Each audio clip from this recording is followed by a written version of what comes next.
Hello, welcome back to another edition of the I'm Always Right Sports Podcast. I am your host, as always, the Mouth of Michigan, Rob Mendyka. With me, as always, my co-host, the Merc Stone, Mike Merkel. I'm here. He's here, barely. And, of course, we have the Whaleman, Kyle Budzanowski. I'm here. He's here. All right, let's do it. Right quick, guys, before we jump into the show, we'd like to take a special moment here to dedicate this episode to Grandpa Jim Budzanowski. He passed away a couple days ago, so this episode is dedicated to him. He was Mike and Kyle's grandpa. He was my grandfather-in-law, I guess is the best way of putting that. We don't really get too personal here on the show usually. You guys probably know by now that me and Mike are brothers-in-law and that Kyle's my cousin now, and they're obviously related too, so it all works out. But we lost a good one, and our prayers are with him, and so if you guys could just say a little something for our family here on the show, we would greatly appreciate it. But this show goes out to him. But let's jump right into this, guys. We got a lot to talk about. We have a lot of basketball news here in the first half of this show. We've got some potential playoff predictions as far as how the seeding is going to go, how they're going to play it out. This thing could get wild really quickly. And on top of that, we got star players saying that depending on which way they go, they're just going to say, you know what, screw this. I'm not even playing if we don't got a legitimate shot at doing anything. So we're going to dive into that pretty hard here in the first half of the show. On the second half of this episode, we're going to be talking NHL, we're talking Red Wings, we're talking Blashill. He's coming back. Eisenman says he's doing a great job with a really crappy team. Is he? I'm not really sure. And then at the end of the show, we're going to be previewing NXT's In Your House pay-per-view that's going to be happening next weekend, so we'll obviously be there to review it after it happens. And we're also going to be talking the AEW TNT Championship and the new gauntlet that Cody Rhodes threw down this last week. So lots to go over this week, guys. Let's make it a good one for Gramps this week. Let's start right off the top. NBA basketball. Mike, you and I were talking about this a little bit a couple days ago, and you were kind of pitching these scenarios, and it's crazy. So just start off, just kind of explain the potential scenarios that the NBA is kind of laying out right now for their hopeful July return. Yeah. Yes. So they have the 3 proposals out right now, 3 different ways that they want to think about doing this. Mm-hmm. So the first one is a general East versus West 1 through 8. Yep. How they would be like as of March 15th or whenever they went on hiatus or whatever. Which is probably more than likely, it's pretty close to be what it would be at the end of the year. Yeah. Well, yeah, it's interesting because when we talk about these other scenarios, like this next scenario I'm going to bring up, it would actually be 8 and 8 also. So it's like, why would you change it if it's going to be the same? For sure. But the second thing that they're going to do is they're going to do a 16-team non-conference bias seeding. Right. So you have actually the pure 1 seed versus the pure 16 seed. Right, so kind of NCAA tournament-ish type of seeding style. So 1 versus 16, 2, 15, 3, 14. So it's not necessarily would be East to West because looking at the bracket, you'd have like the Lakers and the Nets in the first round. Or you'd have Denver and Indiana, teams that normally would play each other until the finals. Right. You might see these matchups happening first round, second round, and stuff. Right. And then a third option that is proposed, but probably is the least likely option to happen,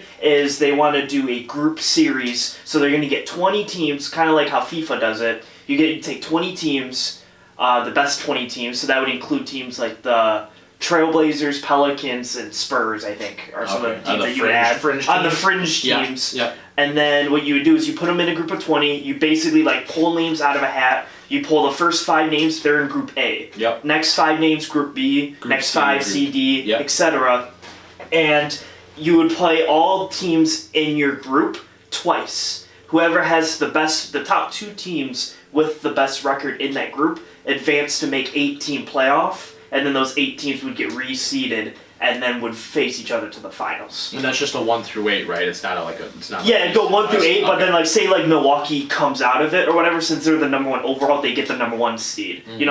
Or whatever. So it's not necessarily the top 8. Like if the Houston Rockets are number 10, right?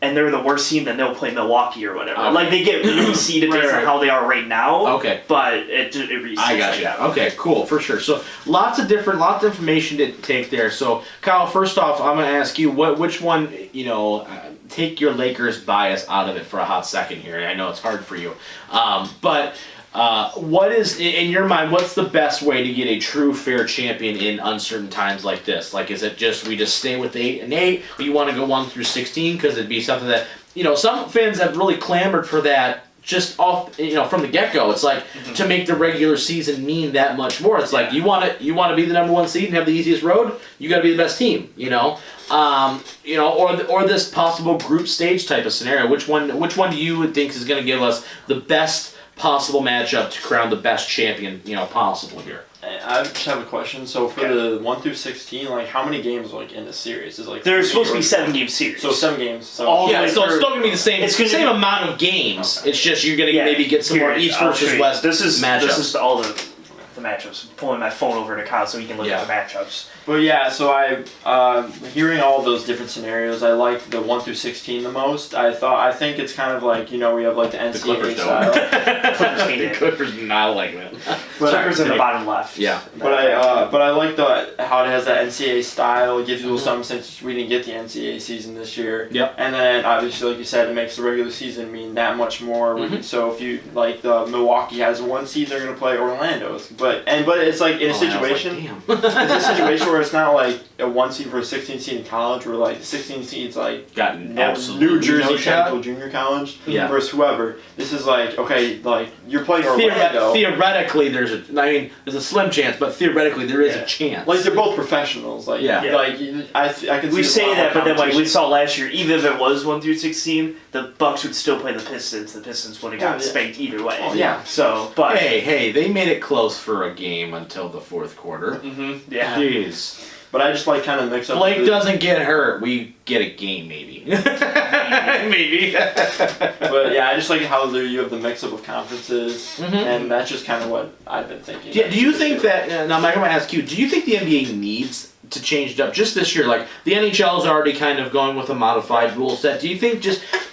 It's not so much ratings-wise, because I know as soon as sports come on, it's going to be bonanza, right? Everyone's going to be like glued to their television set. But do you think that there is going to be? Do you think they're going to be willing to try something different because this has never happened before? This is an unprecedented. It's not like we went on strike, right? This is we were fine.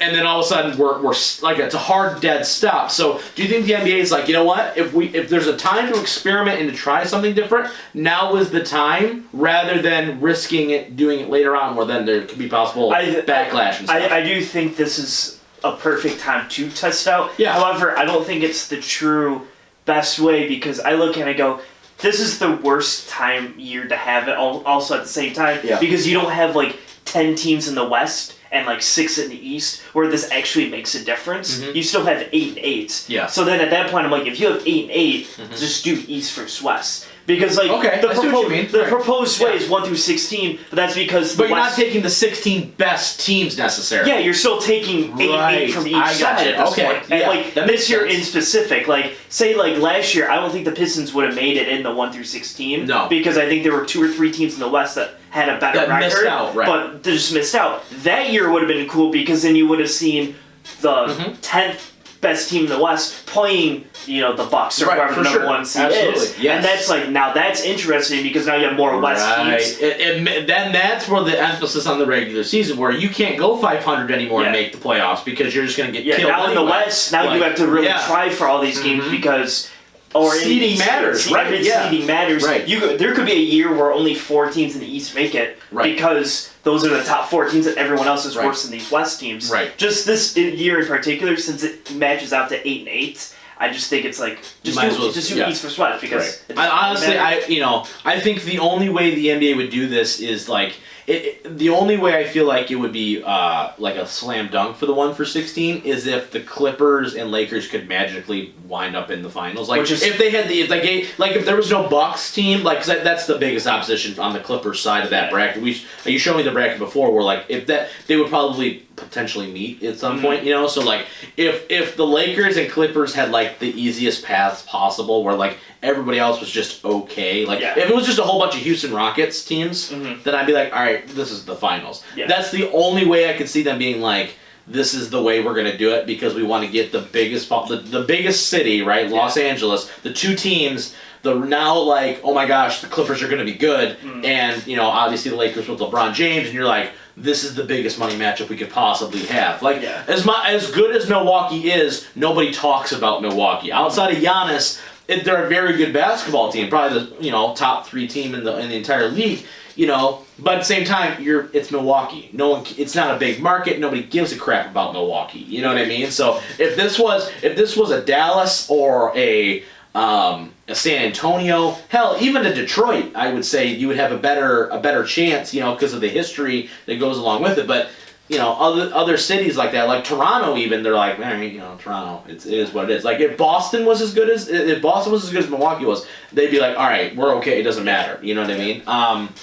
I hate the idea of a 20-team group stage. Stupid. I don't like it either. Because that's a proposed thing because they want to add multiple teams. They want to add 4 more teams or whatever. But I would be scared for the risk that you get all the great teams in one group. Yeah. And you miss out. Yeah, you miss out. Say you get Bucks, Lakers, Clippers all in the same thing, and you go, Boston and Dallas or something, and you're like, crap. So you're only getting the 2 LA teams. Now Bucks are just eliminated. Mm-hmm. And then if the both Lakers teams get put on the same bracket side or whatever. Say a team like that gets upset by a team, right? Say like there's an Orlando Magic team that just goes nuts for 2 games. Exactly. Or, you know what I mean? And they shoot the lights out of an LA team, and you're like, oh, because in a 7-game series, they've got no chance against any of these top teams. But when you only play a team once or twice and maybe able to make that qualifier. Exactly. It'd be a whole different story where, I agree with you. I think, now let's segue that a little bit because teams like, say, a Portland, right? I know I'm bringing up Portland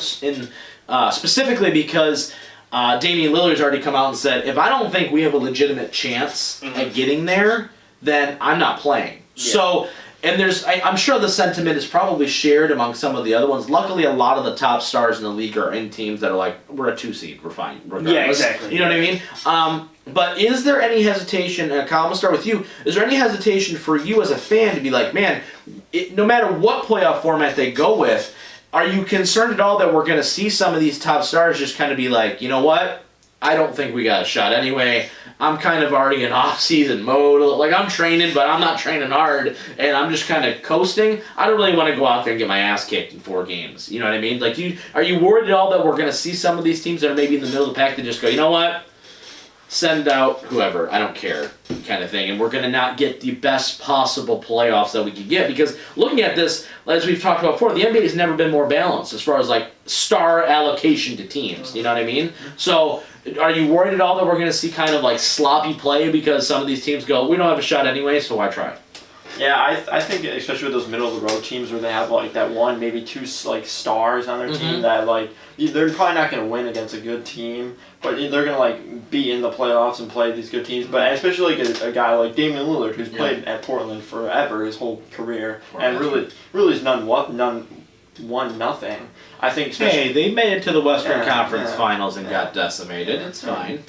But especially people like him, they're gonna be like, "What's the point? I don't want to go. I don't want to go waste another year playing yada yada yada." Yeah. But I think if they pick the right format and they kind of pick a situation where it kind of doesn't upset a lot of people, I think overall because especially what they just want to play for LeBron. Oh yeah, for sure. They just want to play. Well, that's because he thinks he got a shot at a championship. If he was on Cleveland right now, he's like, you know what? We'll just sit this one out. It's fine. But I think if they find the right situation, then they'll definitely have a good playoffs. Yeah. Same question to you, Mike. Are you concerned at all with the quality of play coming off of a layoff over like this? I know some teams are training and they're getting together and yada yada yada, but there is rust that goes like early NBA season compared to December, January, February NBA is totally different. 100%. It's just the grind takes an effect. You got to get your legs back a little bit. There's a lot of different factors. So. Are we concerned at all with the quality of play, especially if some stars are just kind of saying, you know what, I'm just going to kind of cash this in and just go through the motions? I wouldn't say it hurts the quality of play. I think the Damian Lillard comments are weird because they're only 3 games out, so he's like, if we're going to do a regular season, he'll play, but if it's a weird group stage thing, he doesn't want to play. I think the want to add teams to make a playoff is really only to get Zion into the playoffs, in my opinion. Yeah. Because if you could pull some conspiracy things happening. 100%. Well, if you look at like Memphis is the 14th seed, right? Right. So and they're the worst team in the West, and the Pelicans are like the 9th that are right there, and they're only like a game and a half behind them. Mm-hmm. And they're like, if we can pull them in there to get a couple the games number one pick this year. If we go, well, here's the thing. The new phenom. Yeah. If you get them 1 or 2 more wins and they can jump Brooklyn and they get the Lakers in the first round, that's money. That's money made. Yeah. Or Zion versus LeBron in a 7-game series. Like that's why they were like, we either want to do a group stage to get Zion in those games, or you want to do a regular season where you can try to jump them a few games. Yeah. I think it's purely on Pelicans, or if they would just go 1 through 16 or whatever. Yeah, and honestly, that's something that I haven't heard a lot of people say before. But you're not necessarily. I wouldn't say you're wrong either. You know, a team like New Orleans, where they're the worst team in the league. They lose their franchise star in Anthony Davis, right? They get Zion now. You got Lonzo Ball there. You got some pieces right now in New Orleans where you can kind of feel confident in what you're building.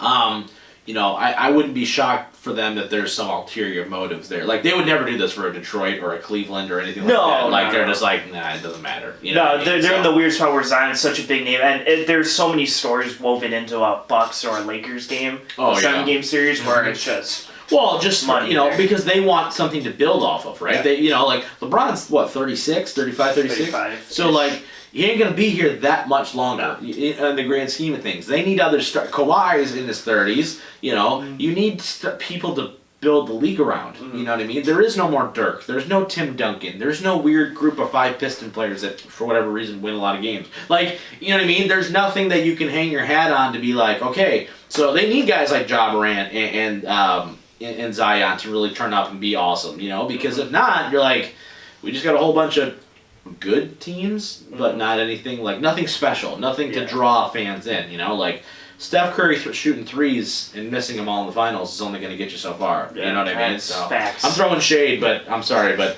no one seems to talk about that. And I don't So, really, Kyle, don't really if we why. did a 1 through 16, who does it favor the most?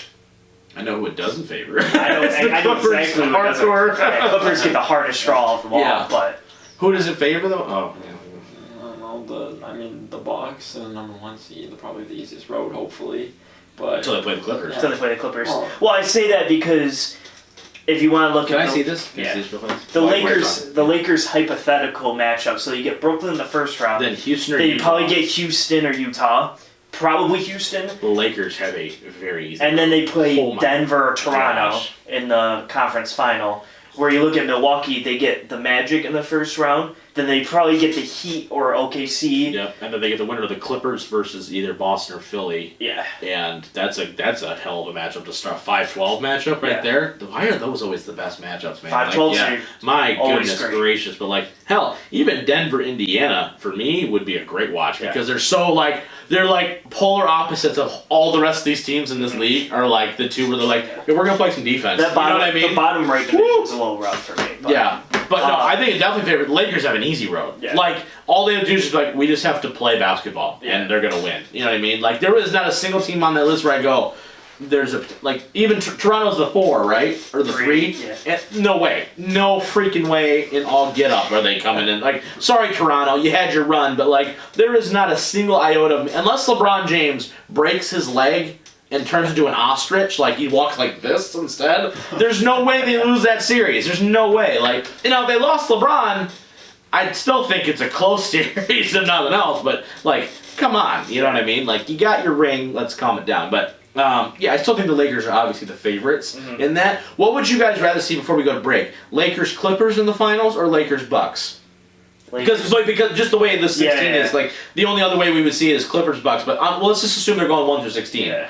Lakers-Bucks or Lakers-Clippers? I'll take Lakers-Clippers. I'll Yeah. take Lakers Clippers too. I kind of want to see it too. I think it's a better. There's so much story. There's just so much story. There's story, and if you want to be in the contest of the best 2 teams should meet in the finals, which I think this is why they kind of want to do this, because they want to see number 1 and number 2, no matter what side they're on, face each other. I think Lakers-Clippers is the best matchup. Unfortunately, I think the Bucks are just a little short to be in that matchup. Yeah. Just imagine being Toronto though. You're like, oh, finally LeBron goes to the West, And then it repeats. And then it just And everyone you're like, come on! They had their 1 year where they did have They space got to run. it. They got it. Yeah, right. No kidding. They wouldn't have faced LeBron even if he wouldn't have made it to the finals last year with that team. There's no way.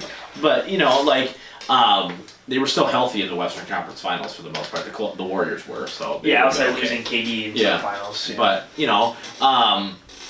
But it definitely fit. Like the Lakers are like, oh yeah, we would love this 1 through 16. LeBron can rest for 3 out of the 5 games every week. Yeah, sounds great. So it'll be interesting for sure. Once we get confirmation, we'll kind of break down the matchups. Once we know for sure what we're going to get into.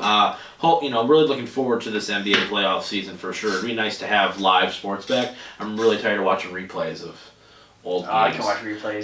Like Fox Sports Strike just keeps playing Tigers games, like a lot of old Tigers games, and I'm like, dude, you got Gregory Bonderman on I'm like that's rough. This is a rough watch. You know what I mean? Like I don't need to see Placido Polanco's weird looking head batting. I don't want to watch him get swept again. Yeah. But I know, but I'm noticing they're not putting any replays of past couple seasons. It's like, oh, when we were good.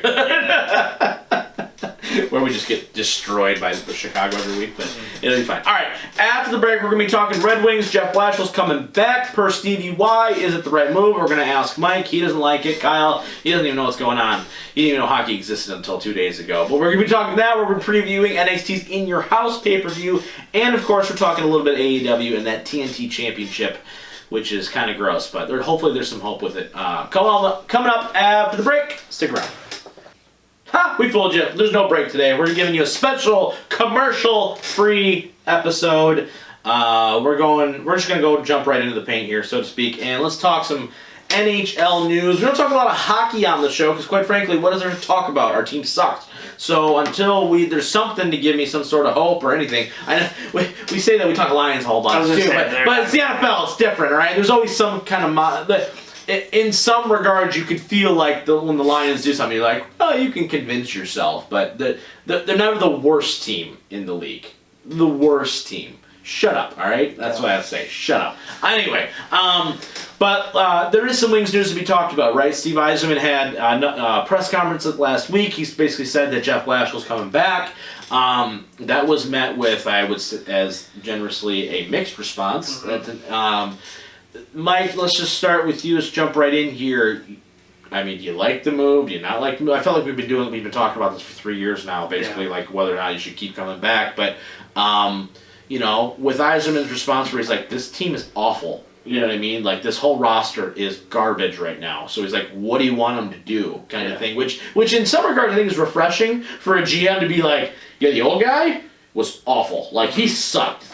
Like, this team is garbage. Mm-hmm. So he's like, I'm trying to flip it around and trade away any pieces that we have to get future assets, so I'm giving him nothing to work with. But at the same time, they've won 30 games in 2 years. So, I mean, what are your thoughts on Jeff Blashill coming back? Do you care? Do you think that would you rather him be here and then kind of pull a Pistons where it's like, once they start to get good, go get a better coach and be like, just take them over the top? I think that's eventually what they're going to do. It's hard because how bad the roster is. It's kind of just, you're in a point where, like you said, it's just like, well, you're in real rough shape right now. You just need a guy to just kind of stand there and be the coach until you can get the team around there. You guys haven't practiced? Why bother? I mean, when you're 23 points behind the second worst team, you're not doing anything. Right. So for sure. You're in a rough spot, and hopefully you can get that coach. I'd actually rather get the coach sooner rather than later, though. Yeah. Which is why I think I would like to see him gone sooner rather than later. Yeah. Because I think that if you can get that coach accustomed to the players that the Larkins that they're gonna have for the future, then once you start getting the pieces around, you can get that started faster than if you take the chance. Or 2 years down the line, now we have our coach. It's like, well, now he's got to get accustomed to everybody and get accustomed to everything. He's got to implement his system. Yeah, and then if his system doesn't work with certain players, then you have to get rid of those star players or whatever. Yeah. So if you want to get it now, I think you should get the new coach now, which is why I think they should either get rid of him now or very very, very soon. Right, and that's the thing too, is when you look at it, the problem that I have with can keep, as much sense as Stevie Y made when he kind of said that, hey, I haven't given him anything. The problem with that is that Blashill's strong suit was supposed to be developing players. Yeah. We're not developing anybody, right? I get it. You get rid of Athens C, you've gotten rid of Nyquist, you've gotten rid of a lot of guys that, you thought were going to be building blocks for this team, and obviously, Steve Yzerman has other plans. But with that being said, we're not getting any. I guess better is not the right word, but we're not even competitive now. Mm-hmm. Like we're the worst we've ever been in my lifetime, literally. And it doesn't feel like we don't see a light at the end of the tunnel. Like I feel like even with say the Tigers, they've drafted well enough these past couple of years with a Casey Mize and some of these other dudes that they have ready. Like I feel like you're closer. Mm-hmm. You know what I mean? Like you're just willing. The Pistons, we don't really know what's happening because they just entered this phase. But, I don't even see a light at the end of the tunnel for the Wings right now. That outside of Larkin, I don't see a guy that they have, and Mantha, I guess. But, those are the two guys outside that. You don't even know who your goalie's going to be. Howard needs to be gone. You've made a lot of trades. You're drafting high, but it's unlike the NFL where, a Jeff Okuda's going to start day one, right? Mm-hmm. In hockey, that ain't happening unless it's Sidney Crosby. You know what I mean? And that's not nobody's in this draft to make it look like that. So it's very hard for me to be okay that he's staying, but at the same time I go, what other choice does he have at the same time? Kyle, your thoughts on Blashill staying? Do you care? Do you know who Jeff Blashill is? Do you know who the Red Wings are? I'm just kidding. Yeah. but do you care at all that he's staying, or would you just sometimes change for the sake of change? For a fan base at least, it's okay, there's something else. I can look forward to this because there's a new coach, so I can justify the losing almost. Mm-hmm. Well, have I watched a Red Wings game in the past 2 years? No, but that helps. That helps credibility a lot with this show. Mm-hmm. A lot. The 7 fans that we have just went click right now. But I do know that at least if you're going to be a garbage team, you should at least have a path of what you're doing. Yeah. As you said, at least the Tigers have a direction that they want to go in the future of someone long in the future. But right now the Red Wings are just sitting around. They're just just wait for something to happen. So I don't think so. To be fair, Yzerman has made several deals to where they have a lot of draft capital. Unfortunately, though, like we mentioned, unlike the Lions, where if the Lions traded for a second-round pick in next year's draft, right? People get excited because you're that's a starter, potentially, right? We just got another starting piece, a young guy that we're going to be able to build a team around. In hockey and baseball, and even basketball to some extent, if you're not picking top 2, you don't get a guy that's going to transform your team, at least immediately. You know what I mean? There's not a guy out there. So, so I give them a little bit of a pass on that, but continue with what you were going with. But yeah, so I don't think it really matters, at least right now we have the coach.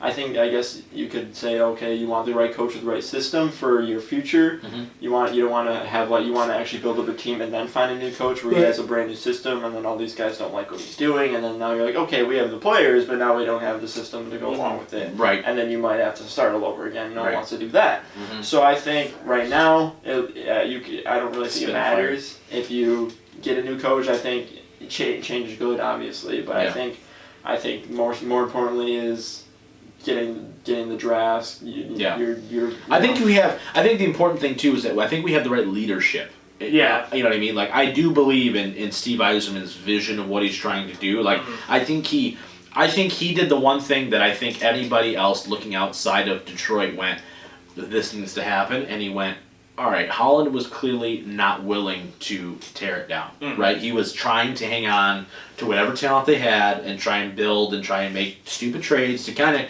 just keep us somewhat relevant, right? So Yzerman went, screw that, we're just going to tear this whole sucker down. Anything outside of Larkin that we have, we're going to get rid of, and we're going to try and build. And what did he made 3 trades with the Islanders and took all their picks, who are Islands at now, but it's whatever. But point is, though, is that he was able to, I think Yzerman is definitely playing a long game where he's just going, we're going to suck, we're going to suck bad, but I'm going to do anything in my power to where we're going to have I think they have 7 picks in the first 3 rounds this year. I think they've got a first, 2 seconds and a couple third. Like, they got a lot of picks, Yeah. like, coming up here in the next couple years. Yeah. So they've done a nice job of stockpiling the cabinet to be like, okay, let's keep going, you know what I mean? And then when that time comes, their cap is going to be more flexible, obviously, because they're not having to pay some of these guys. FNC wanted more money. He's gone. You're not going to have to pay him. Howard's going to be going soon. You got a lot of guys that, you know, so when that star that's going to fit what Iserman's image for this team is, he's going to be able to go, okay, now, right? You know what I mean? And make that move, which I think is good. I do believe in Iserman doing what he's needing to doing and embracing the fact that we need to be bad in order to be good. Yeah, I've always agreed with playing the long game instead of playing the short, like... Yeah, intermediate, let's just stockpile all our resources into this season or this couple Like seasons. in a football analogy, don't do what the Rams do just for one season. Try to prolong it so it'll last 10 years or something. Right, and that's that's the difference between like a Rams team and like say a Baltimore Ravens or a Pittsburgh Steelers. You can say New England, but New England's always been whatever. But like those teams where it's like Baltimore, even the years when maybe they didn't make the playoffs, like, but we're not going to sell the farm and tear it all down, and we're also not going to do everything we can to like become Super Bowl. Like we're going to stick to our drafts. We have a philosophy in how we build this football team. We have a good coach. Like having certain things like that built into the franchise and into your core of your beliefs, I think is tremendous. And I think it's something that the Lions are still working towards, is trying to build that core foundation where you're like, no, this is a Detroit Lion. Like what we say it all the time in drafts, where you look at a guy and you go, that is definitely a Baltimore Raven guy, right? Or that's a Pittsburgh Steeler. Or this is oh, he ran really fast. That's an Oakland Raider. Like, you know what I mean? Devin Bush. Yeah, right. But you knew that, like, you had a feeling going into that draft where you're like, it makes total sense. He's a physical, smart guy who doesn't do anything stupid. You know what I mean? You know, guy's gonna smack a guy with a helmet. All right, that's a Cleveland Brown. Like, we get it. You know what I mean? You know what I mean? So you just feel that. I think that's what the Red Wings are doing right now. Is they're like, we're finding guys that we think are Detroit Red Wings and they fit what we're trying to do. So it's gonna be interesting for sure. All right, let's shift now to the squared circle. NXT In Your House takeover is coming up this weekend. Kyle's a big fan. He's excited. He's ready to go. He's pumped. He watched that one episode. Yeah, right. That one day. Of Dynamite, right? No. Yeah. But Mike, do you have the card pulled up? Yeah, I already know. You got it. Yeah, you got it on the back. Look at that. Look at this guy. He's ready to go. But all right. In Your House. So In Your House is coming back. If you don't remember, In Your House was a concept in the 90s. That WWE applied, where basically that was the start of the monthly pay-per-view for a lot of time. Before that was the Core 4, Survivor Series, SummerSlam, Royal Rumble, and WrestleMania. Then they brought out the In Your Houses, which were actually shorter pay-per-views, around 2 hours. They were a little cheaper price point. That's what the In Your Houses were, to kind of combat what WCW was doing at the time, which was doing a monthly pay-per-view. So WWE tried to get into that market. And now, like as you see now, if you're a fan of wrestling, you know, in WWE, you see the backlashes and the Great Balls of Fire and the TLCs and the, I wanted to go Backlash to Judgment Day because that was always the first back-to-back of the start of the year. So but the Backlash is the Judgment Day is the this, the that, and everything else. The monthly pay-per-views, that's In Your Houses spawned that for a lot of time. So they're bringing the concept In Your House back for one night only kind of thing for NXT. I'm sure it's going to be a bit of a shorter NXT show, I'm guessing, based... and the card doesn't look like it, but what we've heard from Vince trying, maybe Backlash will be shorter, but In Your House will still be the traditional 3.5, 4 hours. But let's jump right into the card, though, Mike. Go with the first match you got on tap for you that we're going to talk about. So it's not announced, but do you think there's going to be a tag team match with Imperium? Because there's 5 matches announced already. Yeah. So I would say either the Era or, like, Birkin...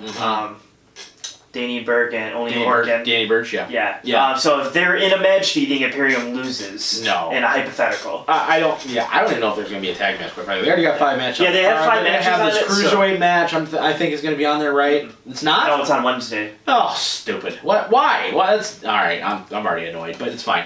But if they do, I think Imperium retains. There's no reason to put the titles back on the Undisputed Era, as much as that pains me to say. They've been champs 3-4 times now. It doesn't really help them. Would I mind? I wouldn't mind a tag match. I like Imperium as a tag team. I think they're entertaining to watch. I think they're a placement holder until they have another team ready. Have you noticed that? NXT has no tag teams. Yeah. like the one team with Stokely Hathaway, the guy, the short bald dude, with the two big Indian guys. Notice how they haven't been on TV in a while. It's because I think they were terrible, and everybody went, "This is awful." Yeah. Like nobody cares, and also they're terrible in the ring. It was a rough. It was a rough 2 episodes. It was a rough one. No, seriously, like 2 episodes. But the 2 matches they had, I'm like, you're beating up jobbers. These are bad matches. Like these are not good. Anyway, yeah. So I don't know. I think they're giving them Imperium because they're technically sound, and they don't have another tag team ready. Mm-hmm. So I don't know if we actually see a tag match. So I'm gonna go with no. Okay, I'm gonna go with no too because we already have 5. But if they do, I think Imperium wins whatever Regardless. tag team match. Regardless. All right, yeah. Let's go next one. Damian Priest and Finn Balor singles match. Here, my problem with this match, I really wish it wasn't Priest in this match, and here I'll tell you why. Priest needs a win. 100%. Priest needs a big win. I thought he was going to be the guy to take it off of Keith Lee, quite frankly, for the North American. I thought that with Dijakovic, who's going on the main roster pretty soon too. I don't know if you saw that. Yeah. But with Keith beating him, I thought, okay, you got Keith enough defenses now. He beat Roderick Strong. He won the triple threat. Yeah. He's now beat Dijakovic a couple times in singles action where it's like, okay, now you can get it off of Keith, and maybe Keith goes for the main title or whatever, and Damian Priest is the next guy. Uh-huh. But then when he lost, I was like, now what? Yeah. You know what I mean? And I like that. We'll talk about Keith Lee here in a minute, but Priest needs a win in the baddest of ways. But I also think Finn's going to win this match, and I think Finn needs to be the guy to beat Cole for the title. Yeah, okay. I legitimately think that. I think Priest is going to win. You do? Because I think Finn is going to be close in the Ciampa spot where he's just going to put people over. I really hope that's not the case. I like what they're doing with Finn, where he's got a little more of an edge now. Yeah. So I'm hoping that that's going to lead to, say Cole beats the Dream, which he better beat the Dream. And then from there, I think maybe he kind of because he's the only guy that they have that Cole hasn't beaten. Mm-hmm. You know what I mean? And for the title, I mean, did he beat him for the title already? Did Finn have a shot at the title yet? No. With Cole as champion? With Cole as champion? Yeah. Maybe early on. Maybe like when they first went to Wednesday. Yeah, it might have been like a week or 2 after Riddle's match. Yeah, maybe it was, but I think there was interference. I think is what happened. Yeah, because I don't think he'd be. Regardless, I think he would be the most logical guy because Cross isn't ready yet. There's nobody else on this roster ready to go. But all right, yeah. So I'm gonna take Finn in this, but I think Priest looks good. But I really wish it was somebody else who would have done I'm gonna this. take Priest because he needs to win. Why the hell not? Gargano and Keith Lee for the North American title. I think it's perfect for Gargano to win this. I absolutely because think he's it's turned heel. I love it's gonna this. be I love this new Johnny. This Johnny Gargano has been more entertaining in the past month than he has in his entire run, in my opinion. His matches, I'm not talking about his matches, just the character. I'm tired of he's just trying really hard. You know what I mean? He keeps losing. I am so for this whole change of attitude where it's just I hate everybody, you all suck. I'm better than you, and it's fine. I love it. I love this whole, piece of crap type of character. I love Candice LeRae as a heel. I think they're doing a great job. I think Keith is probably going to retain, and I think they're going to wait to have a mixed tag with the title on the line, and I think that's how it's going to happen, where Candice beats Mia or something. I'm just saying, that just to prolong it, I want Gargano to win, but I don't know if he does. Okay. You know what I mean? Yeah. But you see what I'm saying, though? Yeah. Because we got Mia Yim versus Candice on the show, too, don't we? No, that's on Wednesday. Man, I'm all over the board today. I thought what's the 5th match, then? I'm going for it. All right, just give me time. All right. All right. Third match, we have the women's triple threat match. Okay. Which is the 5th match. What's the other 2, then? Cross and Gargano. Yeah. Okay. Yeah, I suck. The women's title match, Charlotte Flair will defend against Io Shirai and Rhea Ripley. Yeah. I'm probably gonna take Io Shirai. Yeah, I'm only reason why I'm doing it is because I want her to. But win I think bad. with an asterisk in mind is I just think Charlotte loses the title. I think she to needs one to of the lose two. it. I don't care who. Right. I think Iro will win because I think Iro will have it and then Rio will fight her for it in a minute. Yeah. But I think Iro wins the title. Or Rhea can win it. I guess I don't really care. But that Iro does nothing for me. Iro can win. Yeah, Io Shirai definitely needs to get a win here. She's been really good since her heel turn. Now she's kind of back to babyface a little bit. I don't really know where she's at, but I think that this triple threat sets it up perfectly. The problem is that you've got 3 women in there that you don't really want any of them to take a fall necessarily from a fan perspective, you know. So, but So Charlotte's definitely not taking the fall, but it's like, okay, so you're gonna Ripley lose on back-to-back big matches too, and then it's like, all right, so Io, why is she even the match? It's hard, you know what I mean? Like some of these triple threat matches, you look at and you go, that person's only there. Like the match, the triple threat on Raw, where it was Charlotte, Natalya, and Nia Jax. You're like, so Natalia's in there to lose. You know what I mean? Like it just kind of, it is what it is. So I'm gonna take Io as well, only just strictly out of pure hope. Really. Same. Yeah, I don't have any other. Next we got Karrion Kross with Scarlett taking on Tommaso Ciampa. Kross has to win. Has to win, unless they pull the most WWE thing ever, which is not out of the realm of possibilities. Where Ciampa wins, but we kept him strong because he attacked him right after that, which is the dumbest thing. This is because I'm not super familiar with Kross, so watching him now is kind of my low-key first time. And I said that right now I'm like, first of all, his entrance is all on Scarlett for like 90% Scarlett's already a star. She's already a star, and Karrion is kind of just like, it's almost like Karrion's like the bodyguard for Scarlett, just beats up the jobbers right now. It's kind of weird, in my opinion. But I think Kross, if he loses, I go, okay. Well, he's dead. He's dead. Yeah. Like to me, I'm not a casual, but I don't know who he is, so you need to build him for me. Right. I'm like, he's dead to me, because if you can't beat Ciampa, which I get Ciampa is high on the card, but then I'm like, okay, so you can't challenge for the world title. Nope. Because you can't beat Ciampa. Ciampa just lost to Cole. And so I guess you're in the North American range, and I'm like, that's good for you, but that sucks because you look like a monster. Yeah, right. So I think Kross has to win for me personally. I think this is going to be a very brutal match. I hope they give these guys time to really build into. I feel like this is going to be one of those like Pete Dunne Walter matches where you're just like not like with weapons, just the physicality of the whole thing is going to be high, extremely high for this whole thing. So I think Kross has to win 100%. You know, people can say wins and losses don't matter. In this case, when you're trying to build new stars, wins and losses absolutely do matter in this scenario. You know, Ciampa, I always look at it like this. Ciampa at any point in time can be the world champion of NXT, right? He's got enough clout, he's got enough stroke in that brand now where he can do it at any time, and you go, okay, like it's believable, right? Certain guys get that. Like, Cena can lose 35 matches in a row, and then he goes tomorrow and he beats McIntyre for the title, and you go, I mean, I get it. Yes. Like, you know what I mean? Like it's not out of the realm of possibility. Agreed. There are certain guys in the sport where you can just go, okay. You know, like Cole now, if Cole lost the NXT title, lost 100 matches, and then won it again, you go, okay. Yeah. Like, you just get it. Ciampa's at that level in NXT. So because of that, him taking a loss here, even if it's a physical, brutal loss, I think it actually would help Ciampa, because then Ciampa can then get into this, like, I can't win the big one. I lost to Cole. I lost to Gargano. Now I'm losing to Kross. Like, you kind of get, you know, I like being able to set up big losses by then having the character just kind of go, I need to change something, which forces a character change as well, which, you know, kind of refreshes the person. But Kross, 100% of the way. And then maybe a minor spoiler to people in this main event, because it's pre-taped.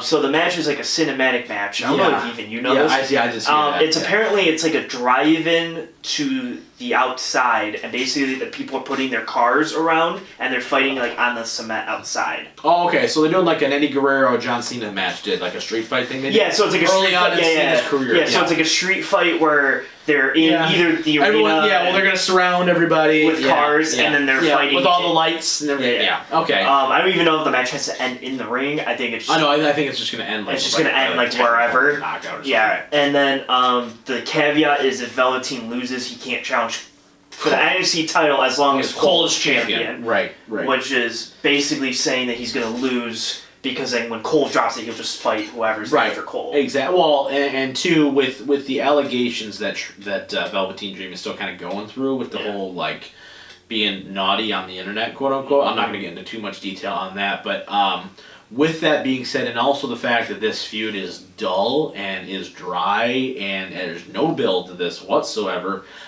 Dexter Lumis has gotten more TV time than Velveteen Dream has. Let's put it that way, right? I legitimately thought they were building Dexter Lumis as just a guy for Cole to beat, pretty much.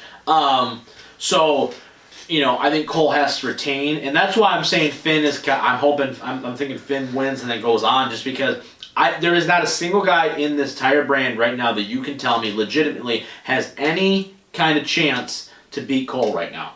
That would make any legitimate sense. Yeah, which you know is why what I mean? Cross is going to do it, but... And maybe he is the guy, right? I wouldn't necessarily be shocked, but like I just think there needs to be a babyface in between, and I think Finn beating Cole would be big, and then letting Finn run with it for a second, and then Cross beating Finn, I think means more, because Finn's got the main roster stuff. Like Cole, when they go to the main roster and stuff, they'll be fine, but Finn, because he's come back now, and then if Cross were to do that and being a babyface, because like you can't make the era a babyface. No. You know what I mean? It won't work the same. They're the cool bad guy right now.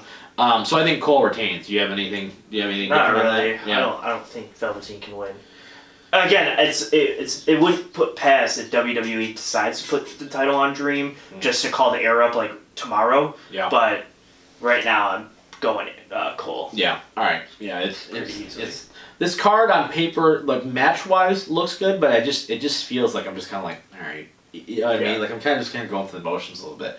Let's talk real quick too. Let's go to the other side. The other Wednesday night show, AEW TNT Championship is officially active and ready to go. Cody Rhodes first champion, right? But what I want to talk about is his open challenge, right? So we're going to get a title defense every single week on television, similar to John Cena's U.S. title open challenge. I know other people have kind of tried to do that for bits and pieces of time. Yeah. Like I think was Brian doing it as an IC champion at one point. I think so for a hot minute. For when he was champion for 6 days. But your thoughts on just that, the kind of him throwing down the gauntlet a little bit. Are you excited to see a title match every single week with the possibility that, I'm assuming not a lot of guys are going to hold this for like a year kind of thing? Yeah, it's got me kind of excited. Yeah. I always like a good championship match, and I think since they're doing that, I think Cody's the perfect person to have it on, because when you go down the line, like everyone in that Battle Royal for the most part, I was like, if they won it, him and Cody would have a great match. Right. Like, kind of going through it, I was like, I was really hoping MJF would win it, because I'm like, MJF has to beat Cody, and then that's a rough start for a championship. Right. But outside that, I was like, Jungle Boy, Luchasaurus, Scorpio Sky, like all these guys, I was like, if you win it, I'm like, good for you, and you're just going to have a fantastic match, and lose next week. Yeah.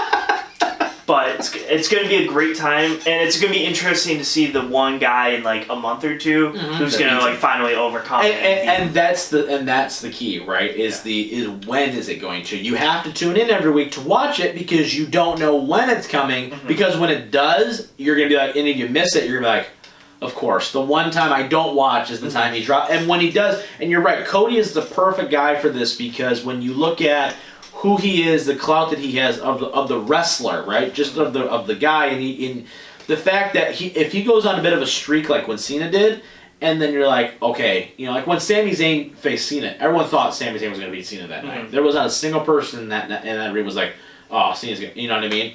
So when you get these big moments where you're like, oh, Darby Allin's challenging for it, oh, this could be the night, you know? And when you see those kind of moments, it makes watchable. It makes for easy TV in a lot of regards, where you don't need a storyline to have a title match, and I can appreciate that, especially because it's kind of like a television title. I like the fact that we're going to get one every single week. Thoughts on the championship right now, by the way? It's fine. I'll live with it. As he's coming out with it every week, I go, I'll live. It's fine. Yeah, I need the finished product, because it's really bumming me out right now. I want to see the finished product. Like, you sent me some screenshots and stuff, and it wouldn't be as bad, but I need to see a full product, because their tag belts really bum me out. So just throwing that out there. I live or die with championships. Huh? I live or die. I'm like, I don't really. Yeah. Well, like, I'm like, when he comes out, I go, it looks fine, and he only hold it for like 6 seconds, because he walks out and gives it to the ref, and they throw it away. So that's not the point. All right. Jeez, it's prestige. Yes. Whatever. Well, yeah, the TNT title is going to be very prestigious. I guarantee it. Yeah, especially when they like get moved to TBS or something. And yeah. It's like, and then they're going to change the. Yeah, exactly. That's exactly what they're going to do. the weirdest. They're thing on to be. no, they're on TNT for like 4 more years though. Yeah, so I that's know. why they have the clout for 4 years, and then they'll just change it to The television. the title. USA Championship or something. Yeah, they go to USA. That'd be awesome. All right, that's gonna be it for this week's episode. Obviously, we're gonna be live every single Monday, 7 a.m. If you want to see what's going on with the latest parts of the show, go to the I'mAlwaysRightPC.com. That's our official website. Be sure to fill out the contact page there. And obviously, we're live every Wednesday on YouTube. Sorry, I was late this last week uploading. I got my days mixed up because Memorial Day, so I uploaded on Thursday instead of Wednesday. So, my bad, guys. My bad. I'll take the mulligan on that one. You want to buy our merch? Get that sweet logo shirt right up there. belowthecollar.com/I'mAlwaysRightPC for that. Any proceeds from those shirts goes right back to the show. We don't get paid for this, so anything you guys want to donate to the show, we greatly appreciate it, so we can continue to bring you guys the best in podcasting of the sports world. So, with that, on behalf of the Whaleman, of the Merc Zone, I'm the Mouth of Michigan, and we will see you guys, as always, next time.